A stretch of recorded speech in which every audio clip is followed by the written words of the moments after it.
আসসালামু আলাইকুম ভিউয়ার। তো আজকে কমলাপুর রেল স্টেশন থেকে কলকাতার উদ্দেশ্যে রওনা দেব। কিভাবে সর্বনিম্ন খরচে এবং অনেক কম খরচে কিভাবে আপনারা কলকাতা ভ্রমণ করবেন, তো সেই ভিডিও আজকে আমি আপনাদেরকে দেখাবো এবং সম্পূর্ণ ভিডিও দেখতে থাকুন। আসসালামু আলাইকুম ভিউয়ার। তো আজকে আমরা যাব কলকাতায়। কলকাতা থেকে আমরা সিঙ্গাপুর যাব। তো সিঙ্গাপুর মালয়েশিয়া ট্যুর একসাথে দেব। তো ইন্ডিয়া সিঙ্গাপুর মালয়েশিয়া ট্যুর দেব হচ্ছে। তো আমরা এই ট্যুরের সাথে থাকুন। এই ট্যুরে আমি আপনাদেরকে সর্বনিম্ন খরচে কিভাবে ঘুরবেন তো সেই টিপসটা দেব। আর বুঝতে পারতেছেন যে আমি কত টাকা টিকিট করলাম সবকিছু নিয়ে আমি আলাদা একটা ভিডিও বানাবো। তো ওই ভিডিওগুলো আপনারা দেখবেন এবং আমার চ্যানেলে সব ভিডিওগুলো থাকবে, যেগুলো আপনারা খুব সহজেই আপনারা পাবেন। যেটা বিমান টিকিট কত করলাম, তারপর বেনাপোলের ট্রেনের এক্সপ্রেস টিকিটটা কিভাবে কাটতে হয়, সবকিছু এভরিথিং আমি বলবো। আমি এখন টিকিট কাটলাম বেনাপোল এক্সপ্রেসে, সেটা বেনাপোল এক্সপ্রেস। তো বেনাপোল এক্সপ্রেসের ট্রেনের টিকিট বেনাপোল পর্যন্ত। তো এটা দিয়ে আমি বেনাপোল পর্যন্ত যাব। তো তারপর ওখান থেকে আমি আপনাদের কন্টিনিউ দেখাবো যে কত টাকা লাগে। আর ভিসা তো আপনারা জানেনই, ভিসা করতে 1000 টাকার মতো লাগে। তো আপনারা 1000 টাকা দিয়ে ভিসা করতে পারবেন। তো ওইটা কোনো বিষয় না। তো আমার ট্রাভেলের সাথে থাকুন। ট্রাভেল নিয়ে যে কোনো কিছু প্রশ্ন থাকলে অবশ্যই করবেন, আর অবশ্যই চ্যানেলটিকে সাবস্ক্রাইব করবেন।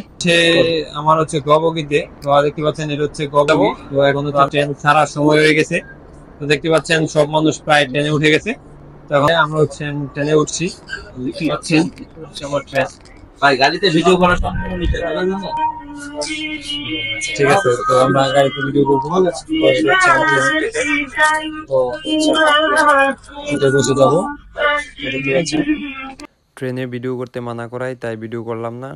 এখন আমরা সফর করছি রমজান মাসে, তাই কুরআন তেলাওয়াত হচ্ছে। কি করছি, আমরা এখন তৈরি যাচ্ছি। দেখতে পাচ্ছেন এখন ভোর 4টা বেজে 20 মিনিট। তো আমরা সেই রেখে নিচ্ছি। তারপর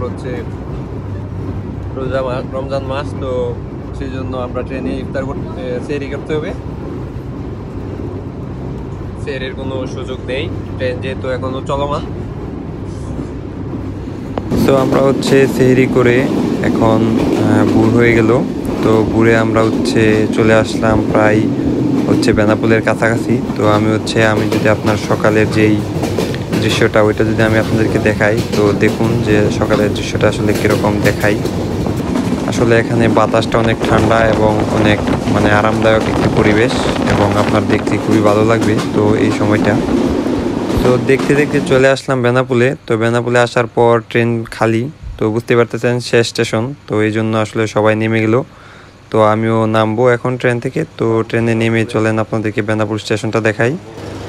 সো বেনাপোল স্টেশনটা দেখতে সুন্দর, তো খারাপ না, মোটামুটি এভারেজ চলে। তো আপনারা আসলে অবশ্যই বুঝতে পারবেন যে আসলে এটা কিরকম।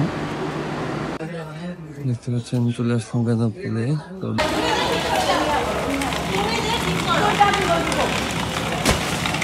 সো গাইজ, দেখতে পাচ্ছেন কিছু একটা কারণে হয়তো তারা রাগারাগি করছে। তো চলুন সামনে। তো ভিউয়ার, এখন আমরা অটো করে চলে যাব বেনাপোল চেকপোস্টে। তো আমরা অটো করে চলে যাচ্ছি বেনাপোল চেকপোস্টে। তো এখানে দেখতে পাচ্ছেন অনেকে ভ্যানে করে যাচ্ছে, কারণ ওদের মাল সামান অনেক বেশি। তো অটোতে সহজে যেতে পারবে না, আর গেলেও মনে করেন যে যার যার মতো করে যে যেভাবে পারছে তো ওইভাবেই যাচ্ছে। তো ভোরবেলা আসলে এই বেনাপোলে আসলে অনেক ভিড় থাকে, কারণ ট্রেন দিয়ে যেমন লোকজন আসে, ঠিক তেমনি বাস এবং অন্যান্য যানবাহনে করে বিভিন্ন ধরনের লোক এবং বিভিন্ন জায়গা থেকে আসে। তো যেমন রুগী আছে, তেমন টুরিস্ট আছে।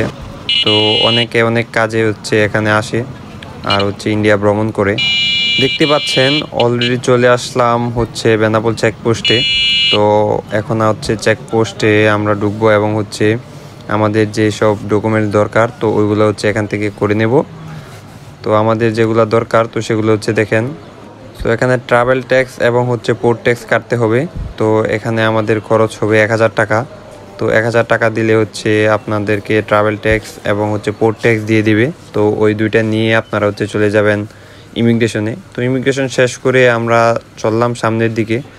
তো সামনের দিকে চলতে চলতে এখানে দেখতে পাবেন আশেপাশে আপনাদের কাস্টমসের যে রুলসগুলো আছে, তো এইগুলো এখানে লেখা আছে। তো আপনি কি কি জিনিস নিয়ে যেতে পারবেন এবং কি কি জিনিস ফ্রি আনতে পারবেন।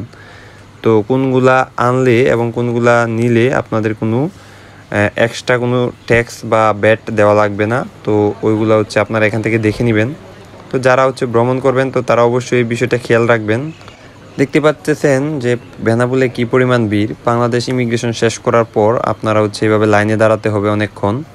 তারপর হচ্ছে আপনাদেরকে একটি ডিপারচার ফর্ম দিবে, তো ওইটা পূরণ করবেন। তো ওইটা হচ্ছে আপনারা অনলাইন থেকে একটি অ্যাড্রেস বা আপনাদের যারা হচ্ছে অ্যাড্রেস জানা আছে তো অ্যাড্রেস দিয়ে দিবেন, আর যাদের অ্যাড্রেস জানা নেই তো তারা হচ্ছে যে কোনো একটা অ্যাড্রেস দিয়ে ওইটা ফিল আপ করে দিবেন, বা যে জায়গায় আপনি থাকতে চান তো ওই জায়গার অ্যাড্রেসটা দিয়ে দিবেন। সব কিছু ক্যাপিটাল লেটারে ফিল আপ করবেন, ফিল আপ করে হচ্ছে পাসপোর্টের মধ্যে এভাবে রেখে তো আপনারা হচ্ছে এখানে ওয়েট করবেন। তারপর এটা হচ্ছে ভারত ইমিগ্রেশন শেষ করে এখন ঢুকলাম। তো এটা হচ্ছে ভারত, তো আমরা হচ্ছে ভারতে ঢুকছি। তো ভারতে ঢোকার সাথে সাথে যেটা বলবো যে আমার যে টাকা খরচ হয়েছে তো খরচটা সম্পর্কে আপনাদেরকে ধারণা দিব। এখন হচ্ছে আমরা আছি হচ্ছে পেট্রোপোলে। তো বেনাপোল বর্ডার পাস করে আমরা পেট্রোপোলে চলে আসছি। তো এখান থেকে আমরা যাবো হচ্ছে বনগাঁ রেল স্টেশনে। তো বনগাঁ রেল স্টেশনে হচ্ছে এখান থেকে 50 টাকা ভাড়া। তো চলেন আমার সাথে, তো আপনাদেরকে বনগাঁ রেল স্টেশনে নিয়ে যাই। তো আমার সাথে এক বড় ভাইয়ের পরিচয় হয়েছে, তো এখানে এসে ওনার সাথে পরিচয়। তো উনি হচ্ছে সাথে আমরা আছি, এখন যাচ্ছি ট্রাভেল মেট। তো চলেন। তো আমাদের হচ্ছে ইন টোটাল যে খরচ হয়েছে তো আমি যদি সেটা বলি, তো ঢাকা থেকে আসলাম, সেটা হচ্ছে আপনারা আসলে যে কোনোভাবে আসতে পারেন। 480 টাকা দিয়ে একদম বেনাপোল পর্যন্ত আসতে পারেন, অথবা এসি টিকেটে করেও আসতে পারেন। তো ওটা হচ্ছে 1000 টাকার মতো নিবে। তো ইন টোটাল আপনারা এইভাবে করতে পারেন। তো আমার এখন সময় হয়ে গেছে, চলেন আমি আমরা যাচ্ছি বনগাঁ রেল স্টেশনে। বনগাঁ রেল স্টেশন থেকে আপনার সাথে করবো। তো ভিউয়ার আপনারা চাইলে আরও কমে আসতে পারেন, সেটা হচ্ছে নন এসিতে যদি কাটেন তাহলে আপনাদের খরচ পড়বে হচ্ছে 480 টাকা। পাশাপাশি হচ্ছে লাগবে যেটা সেটা হলো আপনাদের যেই ট্রাভেল ট্যাক্স এবং পোর্ট ট্যাক্স আছে তো ওইগুলো লাগবে, আর হচ্ছে অন্যগুলো সব সেম থাকবে। তো দেখতে পাচ্ছেন আসলে রাস্তাটা খুবই সুন্দর এবং গাছগুলা মনে হচ্ছে অনেক পুরনো এবং অনেক সুন্দরভাবে আসলে এটা সাজানো। রাস্তার চারপাশে যেরকমভাবে সাজানো আছে দেখতে খুবই ভালো লাগবে।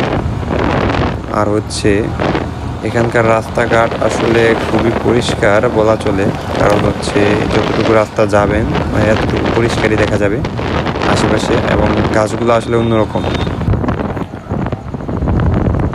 তো আস্তে আস্তে আমরা সামনের দিকে আগাচ্ছি এবং হচ্ছে চলে আসছি হচ্ছে বনগাঁ রেল স্টেশনে। এবং বনগাঁ রেল স্টেশনে এসে আমরা যেটা করব টিকিট করে নেব। তো টিকিটটা করার জন্য চলেন আমরা স্টেশন চলে যাই। তো এখন হচ্ছে স্টেশন চলে যাব, তো স্টেশন থেকে টিকিটটা করে নেব।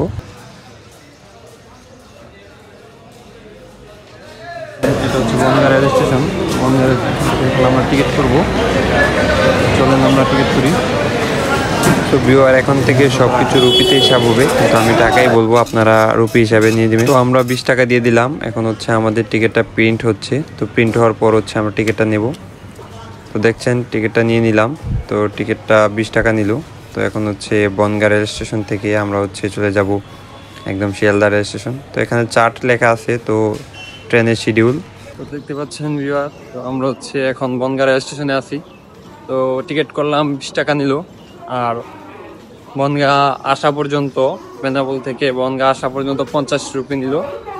তো ইন টোটাল 70 টাকা লাগলো আমাদের হচ্ছে ইয়েতে আসা পর্যন্ত, বনগাঁ রেল স্টেশনে আসা পর্যন্ত। তো আমরা এখন 70 টাকা দিয়ে একদম চলে যাব হচ্ছে শিয়ালদা রেল স্টেশন, কলকাতায়। দেখতে পাচ্ছেন এখানে লিফটের ব্যবস্থা আছে। স্টেশনটা আপনি যদি দেখেন আপনার খুবই ভালো লাগবে, কারণ হচ্ছে আপনারা জানেন যে স্টেশনগুলো আসলে অনেক সুন্দর থাকে, কারণ ইন্ডিয়া মূলত তারা চলাচলি করে স্টেশনে বা রেল স্টেশন দিয়ে। ট্রেন এখানে দাঁড়ানো আছে, তো এটা হচ্ছে একটা জংশন, বুঝতে পারছেন এখানে বড় একটা স্টেশন। স্টেশনটি আসলে অনেক সুন্দর, এখানে হচ্ছে আপনার এসকেলেটর আছে। এখন হচ্ছে আমরা শিয়ালদা যাব বনগাঁ থেকে, বনগাঁ স্টেশন থেকে। তো এখানে যেই বিষয়গুলা সেগুলো হচ্ছে এখানে মহিলাদের জন্য আলাদা বগি থাকে, তো ওই বগিতে ওঠা নিষেধ, পুরুষদের জন্য এটাতে উঠা যাবে না। তো দেখতে পাচ্ছেন ট্রেনের ভিতরে এখন ফাঁকা, কারণ হচ্ছে এটাই প্রথম স্টেশন, তো এই জন্য এখানে ফাঁকা। তো বন্ধুরা, স্টেশন থেকে এখন ট্রেনে উঠলাম। তো ট্রেনটি এখনই ছাড়বে শিয়ালদার উদ্দেশ্যে। তো ভিউয়ার, আমরা যেদিন ভ্রমণ করি সেদিন হচ্ছে হ্যাপি হোলি ছিল, তো ওই দিন হচ্ছে রঙের ছড়াছড়ি।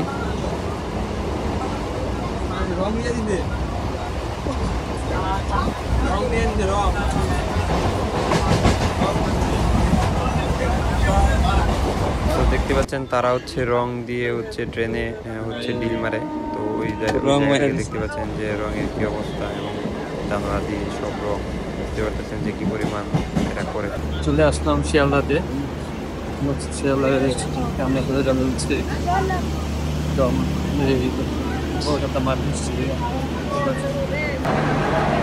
তো আপনারা যদি হোলির দিনে আসেন তাহলে একটু সাবধান থাকবেন, কারণ ট্রেনে ভ্রমণের সময় জানালার পাশে জানালাগুলো দিয়ে রাখবেন। এখন আমরা হচ্ছে আছি শিয়ালদা। তো আমরা শিয়ালদা থেকে চলে যাব হচ্ছে মার্কুই স্ট্রিটে। তো দেখতে পাচ্ছেন এরা হচ্ছে বলতেছে যে কত টাকা হচ্ছে, নর্মালি 150 টাকা ট্যাক্সি ভাড়া। তো আপনারা চাইলে বাসে করে যেতে পারেন 10 টাকা দিয়ে। আর হচ্ছে এখানে হচ্ছে ট্যাক্সি আমরা 100 টাকায় দাম দর করে নিলাম।